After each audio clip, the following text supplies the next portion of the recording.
ಆಯ್ತಮ್ಮ, ಇನ್ಮೇಲಿಂದ ಎಲ್ಲ ಗುಣಶೇಖರ್ ಅಂಕಲ್ನ ಕೇಳಿನೇ ಕಲ್ತ್ಕೋತೀನಿ, ಆಯ್ತಾ?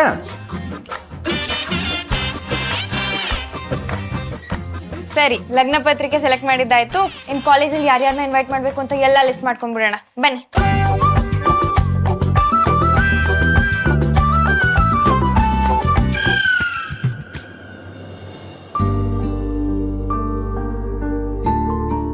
ಏನ್ ಭಾವ, ಇಷ್ಟೊತ್ತು ಮಕ್ಕಳ ಜೊತೆ ನಗ್ನಗ್ತಾ ಮಾತಾಡ್ತಿದ್ರಿ, ಈಗ ಇದಕ್ಕಿದ್ದ ಹಾಗೆ ಮುಖ ಯಾಕೋ ಚೇಂಜ್ ಆಯ್ತು? ಏನಿಲ್ಲ ಬಾವ.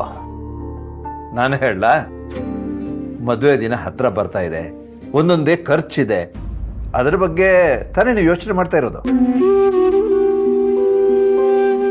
ಮದುವೆ ಫಿಕ್ಸ್ ಆಗಿ ಇನ್ವಿಟೇಷನ್ ಪ್ರಿಂಟ್ ಆಗೋ ಮಟ್ಟಕ್ಕೂ ಬಂತು. ನೀವು ಇನ್ನೂ ಅದ್ರ ಬಗ್ಗೆನೇ ಯೋಚನೆ ಮಾಡ್ಕೊಂಡು ತಲೆ ಕೆಡ್ಸ್ಕೊತಾ ಇದ್ದೀರಲ್ಲ ಅಣ್ಣ. ಟೆನ್ಷನ್ ಮಾಡ್ಕೋಬೇಡಿ ಭಾವ. ನಾನಿದ್ದೀನಿ, ನೀವು ಯಾವ ಚಿಂತೆನೂ ಮಾಡಬೇಡಿ ಅಂತ ಮದುವೆ ನಿಶ್ಚಿತಾರ್ಥಕ್ಕೆ ಮುಂಚೆನೇ ಹೇಳಿದ್ದೀನಿ. ನೀವು ಯಾವುದಕ್ಕೂ ತಲೆ ಕೆಡಿಸ್ಕೊಳ್ಳದೆ ಮಗಳು ಮದುವೆ ಮಾಡಿ ಮುಗಿಸಿ. ಹಾಗೆಲ್ಲ ಏನು ಚಿಂತೆ ಇಲ್ಲ ಬಾವ. ನಿಶ್ಚಿತಾರ್ಥದ ಟೈಮಲ್ಲಿ ಕೈ ಸಾಲ ಮಾಡಿ ಮ್ಯಾನೇಜ್ ಮಾಡಿದ್ರಿ. ಮನೆ ಮುಂದೆ ರೌಡಿಗಳು ಬಂದು ಗಲಾಟೆ ಮಾಡಿದಾಗ ನಾನೇ ಕೊಡ್ತೀನಿ ಅಂದ್ರು ಕೇಳದೆ ಆಫೀಸಿಂದ ಸಾಲ ತಗೊಂಡ್ರಿ.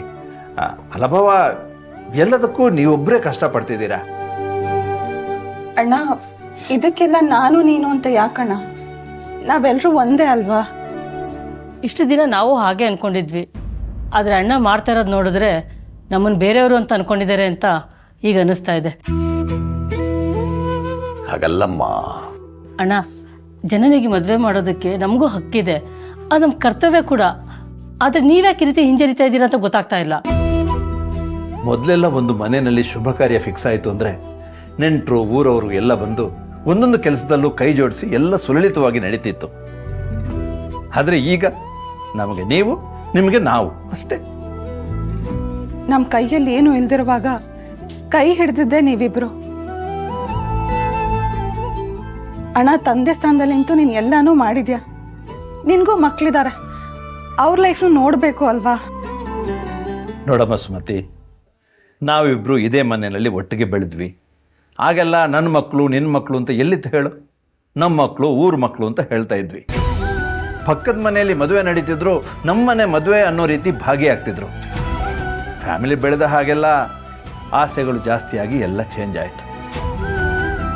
ಓ ಬಾವ, ಆ ದಿನಗಳೇ ಚಂದ. ಬೇರೆಯವರು ಹೇಗೋ ಏನೋ, ಆದರೆ ನಾನು ಮಾತ್ರ ನನ್ನ ಮಕ್ಕಳು ನಿಮ್ಮ ಮಕ್ಕಳು ಅಂತ ಭೇದ ಭಾವ ಮಾಡೋದಿಲ್ಲ. ಈ ಮನೆಯಲ್ಲಿ ಹುಟ್ಟಿದ ಎಲ್ಲ ಮಕ್ಕಳು ಚೆನ್ನಾಗಿರ್ಬೇಕಷ್ಟೆ. ನೋಡಿ ಭಾವ, ಜನನಿನ ಓದಿಸೋ ವಿಷಯದಲ್ಲಿ ನಿಮ್ಗೆ ಎಷ್ಟು ಹಠ ಇತ್ತೋ ಅದಕ್ಕಿಂತ ಹೆಚ್ಚಿನ ಹಠ ಅವಳ ಮದುವೆನ ಚೆನ್ನಾಗಿ ಮಾಡಬೇಕು ಅಂತ ನನಗಿದೆ. ಜನನಿ ಮದುವೆ ಖರ್ಚಿನ ಬಗ್ಗೆ ನೀವೇನು ಯೋಚನೆ ಮಾಡಬೇಡಿ ಭಾವ, ನಾವಿದ್ದೀವಿ, ನಾವು ನೋಡ್ಕೋತೀವಿ. ಅದಕ್ಕೆ ಜನನಿ ನನ್ನ ಮಡ್ಲಲ್ಲಿ ಬೆಳೆದಿರೋ ಮಗು. ನಿಮ್ಮ ಹಾಗೆ ಅವಳ ಜೀವನದ ಬಗ್ಗೆ ನನಗೂ ಸ್ವಲ್ಪ ಆಸೆ ಇದೆ, ಅದನ್ನ ಮಾಡಕ್ ಬಿಡಿ. ನಿಮ್ಮದು ತುಂಬ ದೊಡ್ಡ ಮನಸ್ಸು ಅಣ್ಣ. ಆದರೂ ಸುಮ್ಮನೆ ನಿಮ್ಗೆ ಯಾಕೆ ತೊಂದರೆ? ಸುಮತಿ, ಸಾಕು, ಇದನ್ನ ಎಲ್ಲಿಗೆ ಬಿಡ್ತೀಯಾ? ನಮಗೆ ಗೊತ್ತಿದೆ ಏನು ಮಾಡಬೇಕು ಅಂತ. ನೋಡಿ ಭಾವ, ಮದುವೆಗೆ ಮಾಡಬೇಕಾಗಿರೋ ಕೆಲಸ ತುಂಬ ಇದೆ. ಅದನ್ನು ಬಿಟ್ಟು ಇಲ್ಲಿ ಹೀಗೆ ಕೂತ್ಕೊಂಡ್ರೆ ಹೇಗೆ? ಈಗೇನು ನಮ್ಮ ಮಾತು ನೀವು ಕೇಳ್ತೀರಾ ಅಥವಾ ನಿಮ್ಮ ಹಠನೇ ನೀವು ಮಾಡ್ತೀರೋ? ಕೇಳ್ತೀನಿ ಬಾವ. ಹಾಂ, ಕೇಳಲೇಬೇಕು ಮತ್ತೆ.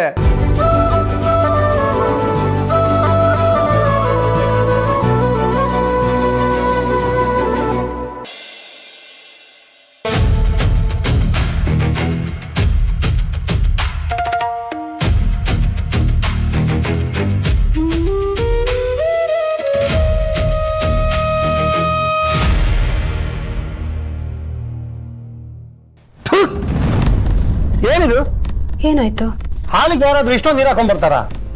ಅಯ್ಯೋ, ನಾನೇನು ನೀರು ಬೆರೆಸಿಲ್ಲ ರೀ. ಯಾವತ್ತೂ ಹಾಲು ಹಾಕೋ ರಾಣಿ ಅಕ್ಕನ ಇವತ್ತು ಹಾಲು ಹಾಕಿದ್ದು. ರಾಣಿ ಅಕ್ಕನೋ ಗೋಣಿ ಅಕ್ಕನೋ ಅವ್ರು ಏನೇ ಕಸ ತಂದು ಹಾಕಿದ್ರು ಅದು ನನ್ನ ಮುಂದೆ ತಂದು ಸುರಿಬೇಕಾ? ತಗೊಂಡು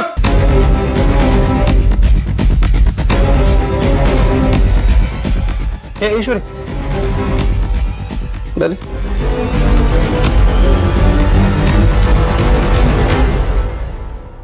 ನಾನಾಗಲೇ ಕೇಳಬೇಕು ಅಂದ್ಕೊಂಡಿದ್ದೆ. ಮೊನ್ನೆ ನಿಶ್ಚಿತಾರ್ಥ ದಿನ ಹುಡುಗಿ ಮನೆಯವ್ರ ಜೊತೆ ಭಾರಿ ಖುಷಿಯಿಂದ ಮಾತಾಡ್ತಿದ್ದೆ.